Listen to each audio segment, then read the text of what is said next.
Hey everyone, today I'm going to show you how to find cheap flights. This is something that I think everyone is always on the lookout for, where you're planning your next vacation and flights are expensive. You need to, especially if you have time when you're planning or you have any sort of flexibility in your travel options, you want to be able to do your research, you want to plan, and you want to get the best price possible.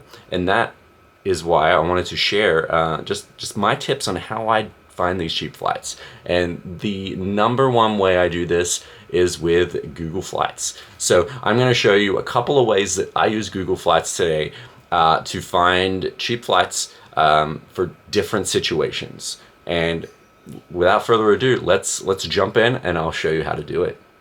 So now we are in Google Flights. To get here, you can just Google flights, or you can go to google.com/travel/flights. And this is the interface you get presented with. It will generally find your location to pick your home airport. In my instance here, it is Raleigh, North Carolina. Here, you can set all your parameters before searching. So I'm just going to set like 2 adults and economy seats. And now there are 2 sort of situations that I use Google Flights for. The first is when you have a destination and it's like, okay, I am going to London and I am somewhat flexible with the timing and I want to find what the best possible day is to fly to London. Maybe it's in September this year, right? So how I would do this is I would put in London here. So I would like to go through Heathrow Airport.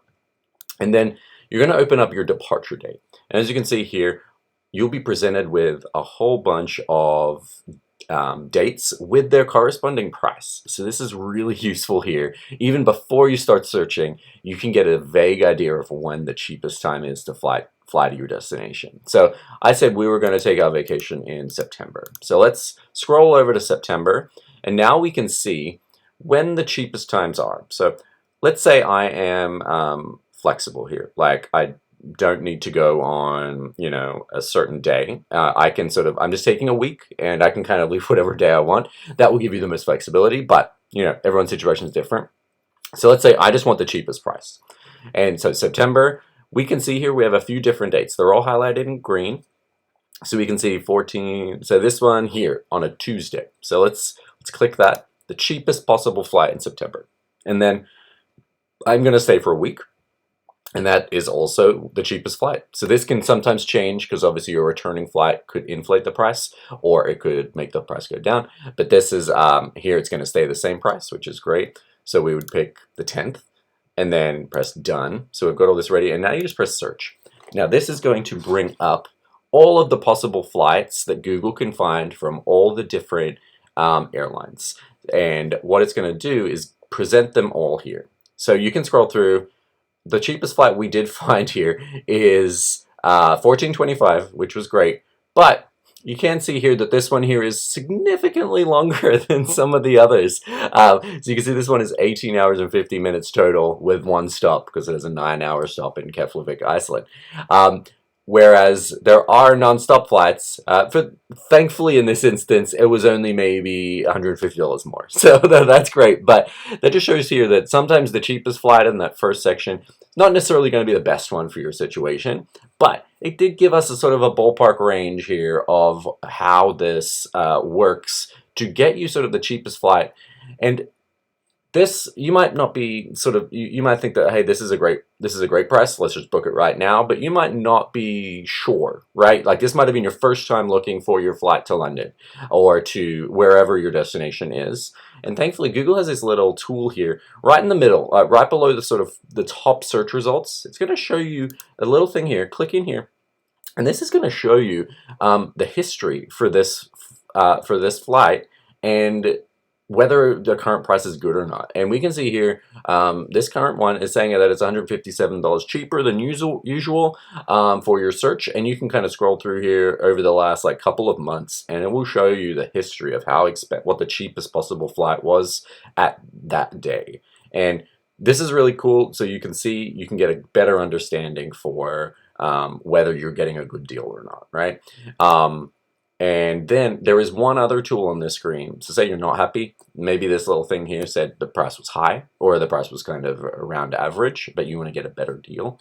You can actually just click this little button here, and this will, as long as you're signed into your Google account, you click this little tab and it will create a notification for you. So if the price drops below what it currently is, you will get an email direct to your Gmail inbox that's linked to your Google account, and it will tell you that, hey, you know, that flight that was $1,500 last week, it is now $1,400, and it will give you like a link to go through and book. That's super easy, and you can set these up for maybe, as you said, like we don't have a hotel booked yet. We're trying to pick our vacation dates purely on whatever the cheapest flight time is. So you could set up, you know, multiple different alerts for different date ranges in the month you want to travel, and then you can constantly get alerts for when the cheapest price will come through, which really great. Once you select your flight, you just kind of go through, it will give you all the details, and you just sort of select flight, go through, and it will take you to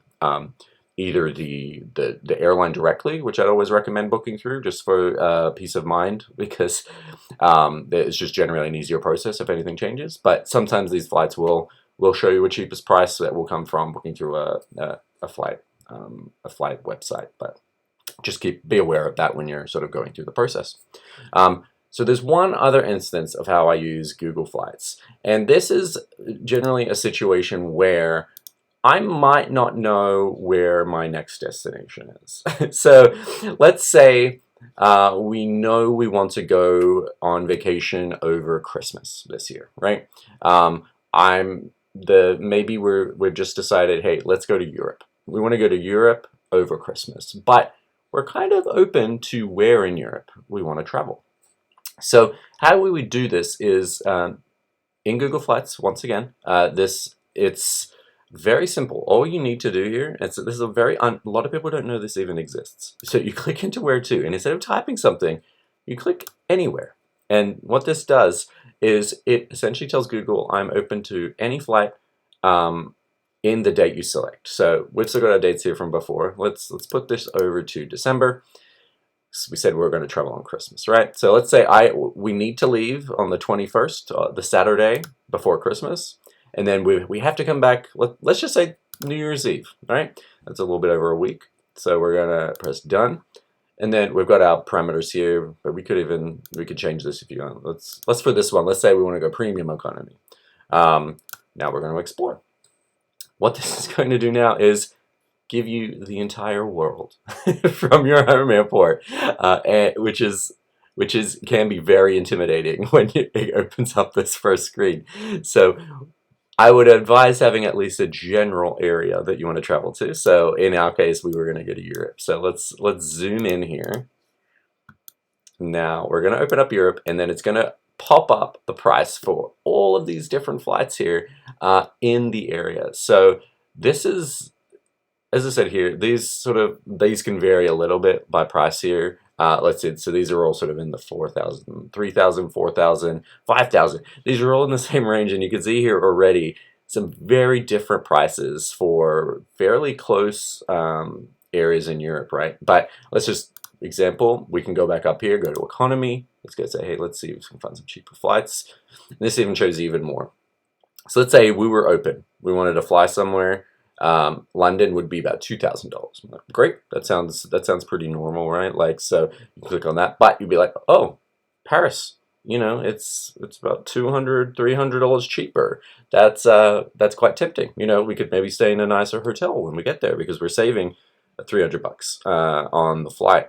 Or you could be like, oh, maybe, you know, but then there's this one in Nice, in France, is also only around $2,000, or Italy. So this opens up a whole world here of your opportunity to travel, and it shows you the different prices, which means you can sometimes even find a destination you never thought you would go to before.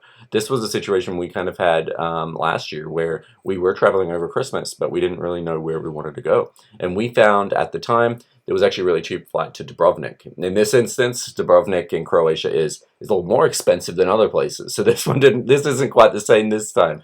But we found this was cheaper than other places, and then we researched the hotels were also like a bargain at that time of year, and we found we had a fantastic vacation purely because Google Flights sort of showed us that there was a opportunity to fly here for cheap over a specific time period. And yeah, we just really love it for those times we're a little bit undecided on where our next destination will be, and this gives you that flexibility. And then once you do pick somewhere, let's say, hey, we picked Paris. It just opens up here on the left, and then it will give you the sort of thing here that says, hey, prices are typical, and then it will give you a few different options. You press view flights.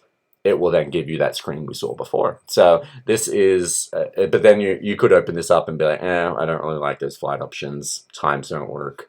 You could just X out, go back, pick a new one. It's literally just throwing a pin at the map. And yeah, this is one of my favorite ways to use Google Flights. All right, so that was how I find cheap flights using Google Flights. It's an easy travel hack that I picked up a while ago that has been invaluable over the years when planning our trips. So thank you so much for watching. If you liked this content, make sure you hit that thumbs up button and the subscribe button below. It really helps our channel out, and I'll see you next time. Thank you.